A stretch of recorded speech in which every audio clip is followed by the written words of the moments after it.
अस्सलाम वालेकुम। मैं हूं फैसल तारड़। वही हुआ है जी जिसका डर था या जिसकी उम्मीद थी। पिछले कई दिनों से मैं आपको बताता हुआ आ रहा था कि अब बुशरा बीबी पर भी हाथ डाला जाएगा और उसके लिए ग्राउंड सेट किया जा रहा है।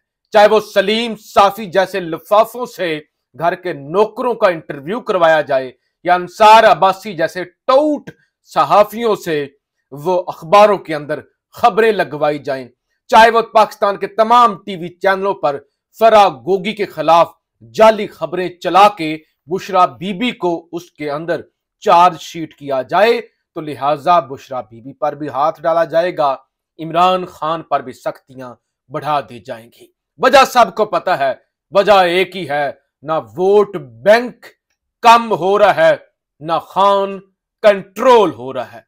रास्ता कोई नहीं है, खान को आने नहीं देना, भगोड़े को बुला लिया गया है, उसको मुसल्लत करना है जबरदस्ती पाकिस्तान की आवाम पर, जबकि खान ये करने नहीं दे रहा। और आज खान ने जो जेल की सलाखों के पीछे से पैगाम भेजा, उसके अंदर खान ने कहा मैं खुद जाऊंगा काजी फायज ईसा के सामने और सुपर लाडले के हवाले से, और जो एक मफरूर इश्तिहारी को जबरदस्ती पाकिस्तानी पर मुसल्लत करने की कोशिश की जा रही है, इसके नताइज अच्छे नहीं होंगे, ये रियासत के लिए नुकसान का बायस बनेगा।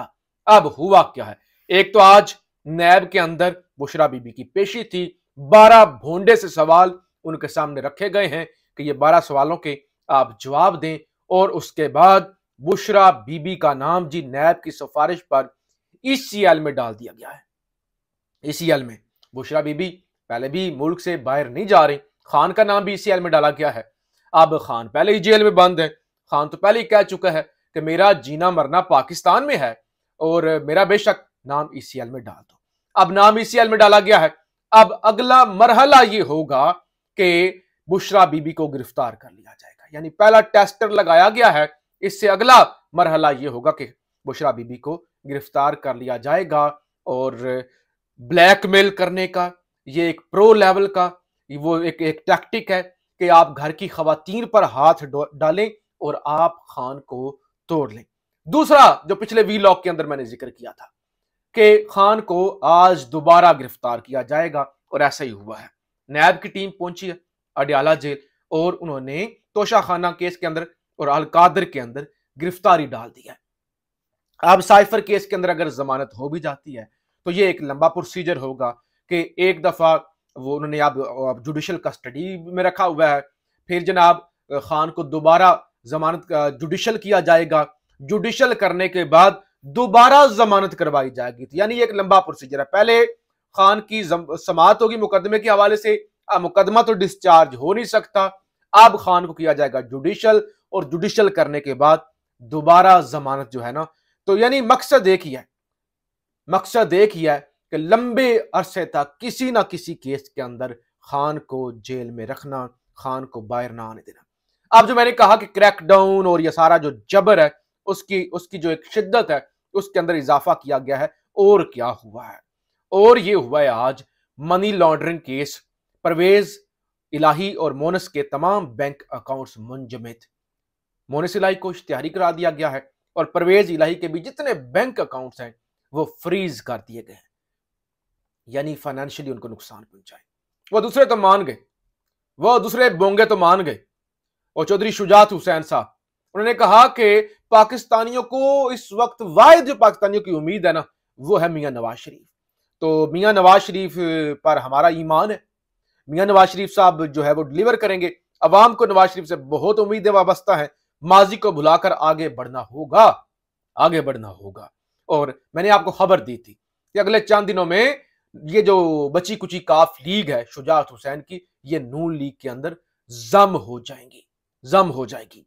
और शेख रशीद चिला मुकम्मल करने के बाद भी उन पर सख्तियां बढ़ती जा रही हैं। वो कहते हैं हमेशा गेट नंबर 4 का साथ दिया, मुझे नजर लग गई, नवाज शरीफ को नजर लगने का मुंतजिर हूं।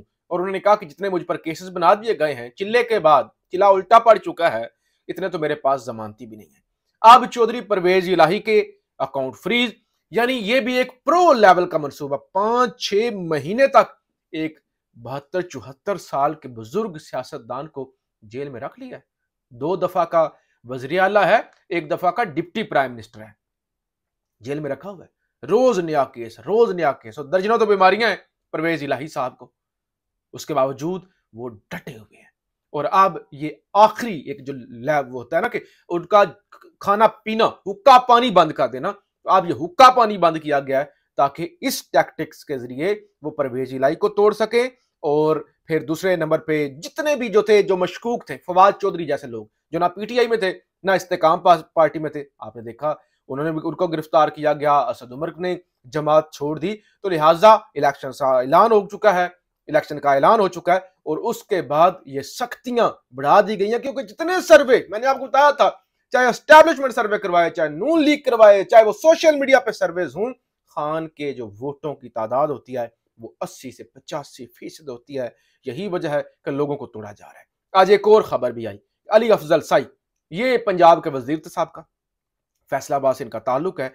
अमीर हुसैन भट्टी, ये जो आपके लाहौर के, पंजाब के लाहौर के जो हाई कोर्ट है उसके चीफ जस्टिस हैं अमीर भट्टी साहब, उनके ये दामाद हैं। आज जनाब हुआ क्या है, अली अफजल साई का नाम ईसीएल और स्टाफ लिस्ट से निकाल दिया गया, दोनों से। अब ऐसे ही नहीं निकाला गया, जाहिर है या तो ये प्रेस कॉन्फ्रेंस करेंगे या ये खामोशी रह के जमात से अलग हो जाएंगे। तो बड़ी तेजी के साथ वो जो एक था ना, रजीम चेंज के बाद मुख्तलिफ गेर आए, मुख्तलिफ फेज आए, उन फेजेस के अंदर वो जो एक टफ तरीन अब जो एक फेज है ना, उसका आगाज हो चुका है। कारकुन भी गिरफ्तार होंगे। आज आज अली शेर अफजल मरवत, उनके खिलाफ भी आज केपीके के अंदर एक और मुकदमा दर्ज हो गया। तो सियासतदानों को टारगेट कर रहे हैं, खान को टारगेट कर रहे हैं, खान के अहले खाना को टारगेट कर रहे हैं, करीबी लॉयल साथी जो खड़े हुए हैं उनको टारगेट कर रहे हैं, और अब लीगल टीम उसको भी एक एक करके इन्होंने टारगेट करना शुरू कर दिया है। तो अंदाजा आप खुद कर सकते हैं कि ये हालात किस तरफ को लेकर जा रहे हैं। बिलावल भुट्टो ने भी आज जलसा किया थार के अंदर, और उन्होंने कहा आवाम ने 5 साल सिलेक्टेड राज भुगता, अब कोई सिलेक्टेड कबूल नहीं। यानी अब जो वो कहते हैं ना, नवाज शरीफ जिसको सिलेक्ट करने की कोशिश की जा रही है, तो उसको हम कबूल नहीं करेंगे। ये वाज़िया पैगाम उन्होंने एस्टैब्लिशमेंट को दिया है, लेकिन इसके अंदर कोई इनकलाब नहीं है, इसके अंदर कोई जमहूरी सोच नहीं है, और कोई वो जिसे कहते हैं ना कि एक वो बड़ी तब्दीली आ गई है, तब्दीली नहीं है। लाडला मुझे क्यों नहीं बनाया, या मुझे लाडला बनाए। बिलावल की डिमांड और जरदारी साहब की डिमांड ये है कि हमें लाडला बनाओ, और सारी खीर आप नवाज शरीफ को दे रहे हैं। बस लाडला बनने का सारा खेल है, और इसीलिए ये थोड़ा सा वो टेस्टर लगाते हैं कि हम पीटीआई के साथ इत्तेहाद कर रहे हैं, और उधर से फिर नून लीग ने वो बड़ी चालाकी के साथ वो मुख्तलिफ धड़ों से मिलते जा रहे हैं। बलूचिस्तान के अंदर वो लोग तोड़ रहे हैं, सिंध के अंदर वो एमक्यूएम से इत्तेहाद कर रहे हैं, और अब ये घबराए हुए हैं, और अब इनको जमहूरियत आहिस्ता आहिस्ता करके याद आ रही है। बहरहाल अगले आने वाले दिनों में ये जो अभी आपको एक वेव नजर आई है, जो जो हाथ डाला जा रहा है बुशरा बीबी पर, खान को मजीद केसेस के अंदर गिरफ्तारियां डाल दी गई हैं, चौधरी साहबान पर जो है वो घेरा तंग कर दिया गया है, और मुख्तलिफ असद उमर छोड़ के चले गए, फवाद चौधरी को गिरफ्तार किया हुआ, अली अफजल साई के हवाले से ये खबर आ गई, शेर अफजल मरवत पर मुकदमा हो गया। अगले आने वाले एक हफ्ते के अंदर अंदर चीजें बड़ी खुलकर आपके सामने आएंगी, हालात मजीद खराब होंगे। लेकिन अगेन जो मैं हर वीडियो में कहता हूँ, काजी साहब उठिए, जागिए, आंखें खोलिए। एतजाज हसन साहब आपके पास एक पिटिशन लेकर गए थे, आपने रद्दी की टोकरी में फेंक दी। आप आइन की बात करते हैं, आप जमहूरियत की बात करते हैं, आप असम्बली के अंदर जाके आइन की किताब को लहराते हैं, और आप कहते हैं मैं उसके ताबे हूँ। देखिए पाकिस्तान आइन के मुताबिक चल रहा है, पाकिस्तान में सब कुछ आइनी तरीके से हो रहा है। आप चीफ जस्टिस हैं, आप काजी, आप मुनसिफ हैं, खुदा के इख्तियारात यानी ज़मीन पर खुदा के नायब हैं आप, कि आपने मुनसिफ बनना है, आपने इंसाफ करना है। जागिए, आंखें खोलिए, कुछ नहीं कर सकते, साइड पे हो जाइए। तो क्या है, कुर्सी है ना, जनाजा तो नहीं है, कुछ कर नहीं सकते तो उतर क्यों नहीं जाते। कौम की आपसे तवक्कुआत है, उम्मीद है आप बंदियाल नहीं बनेंगे। पाकिस्तान जिंदाबाद।